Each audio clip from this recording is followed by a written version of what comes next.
The value of listening. It's at the core of what we do. Hearing from people about their health and social care experiences helps inform our work. Whether it's engaging with communities across Norfolk in care or community sites, helping people who call in to us, or working with different communities to understand their concerns in more detail, we need to listen to what people say and pass those views on to those who shape our services. Our role is to analyse and spot trends, act on feedback to drive change and improve services, and help make a difference to people's lives. We do this by working in partnership with care providers, the government, and the voluntary sector. So just how many people have we spoken to over the past year? 2,540 shared their experiences of health and social care with us. 282 came to us for advice. And our team carried out 101 engagement visits to GP surgeries, pharmacies, libraries, care homes, community centres and community events. In addition, the entire team spent a week in each of Norfolk's 3 acute hospitals for the 3 Hospitals 3 Weeks project. In total, 5,417 experiences formed part of our targeted engagement and projects for the past year. As well as the general engagement we do, we also carry out some targeted work too. Because of concerns around pharmacy care, we visited pharmacies and dispensaries around the county, hearing from over 1,000 users and 46 professionals. While people were generally happy and thought they were treated well by staff, we did recommend better communication between GP practices and pharmacies. And pharmacies were also encouraged to talk to patients in multiple ways, including social media and text messages. One of our major engagement projects for the year was 3 Hospitals 3 Weeks.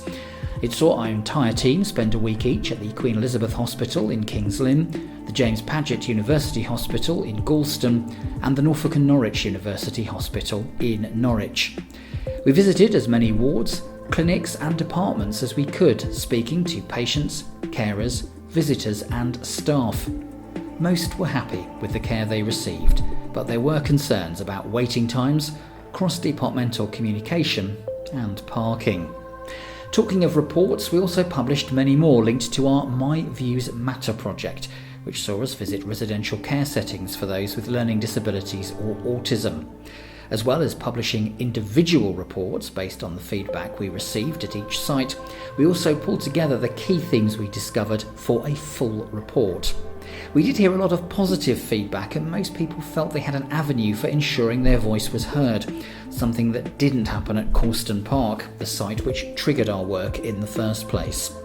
There were some areas for improvement though, including the building of stronger relationships between staff and residents. Ensuring managers were well informed and engaged in the life of a home. Trying to make living spaces as personalised as possible for residents.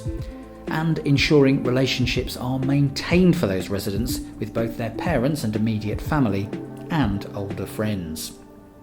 Other project work we got involved with through the year included getting the views of communities around proposals for a major trauma centre to treat some of the most serious injuries here in Norfolk. Finding out how easy people found it to engage with the Care Quality Commission if they were homeless or of no fixed abode. Discovering how easy people found it to access long COVID support in Norfolk, and the experiences of those transitioning from being looked after as a child to an adult within Norfolk Community Health and Care. The team also gathered feedback from people on the care they received at the Benjamin Court facility in Cromer, and carried out a training programme for the governors at the Queen Elizabeth Hospital in Kings Lynn. Our phone lines remained busy. Around a third of the inquiries we received were linked to difficulties accessing NHS non-emergency dental care. Because of this, we're gathering people's dental experiences over the spring and summer before holding a dental summit in the autumn to look in more detail at those issues. We also helped people with a wide range of other questions, which include helping to access bereavement support, helping a 16-year-old access urgent help as he was homeless in Norwich, advice on the rollout of prescription drugs or other treatment, difficulty in getting a prescription, helping a mum get support for her 8-year-old's anxiety, and even working with a surgery to improve its signage following patient feedback. Sharing public information and advice is also important, as well as our social media channels and our fortnightly newsletter, which reaches over 5,000 people. We also created content to help people understand what the new PSUF system is around looking into patient safety incidents and how people can help with this process. Continue to highlight the availability of free NHS health checks for the over 40s. Shared information about the Carer's Identity Passport, which helps unpaid carers identify themselves in health and care settings. And also explained how people can now access their GP records online if they wish. The listening is going to continue for the next 12 months as we continue to engage with those with serious mental illness, their families and carers about their experiences. Our team will also continue their focus on social care, trying to talk to even more people in care homes to discover what they think about how they're looked after. Our project work will continue around accessing care digitally in conjunction with the ICB. And we're also going to be working with the Queen Elizabeth Hospital in Kings Lynn to help with the recruitment and running of their new youth council for 18 to 25-year-olds for its first 12 months.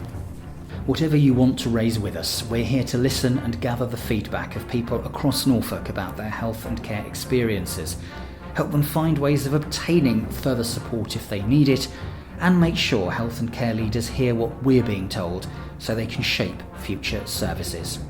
So please, keep sharing your stories and experiences to help us prioritise our work and help health and care leaders prepare for the future to provide the best services they can for you.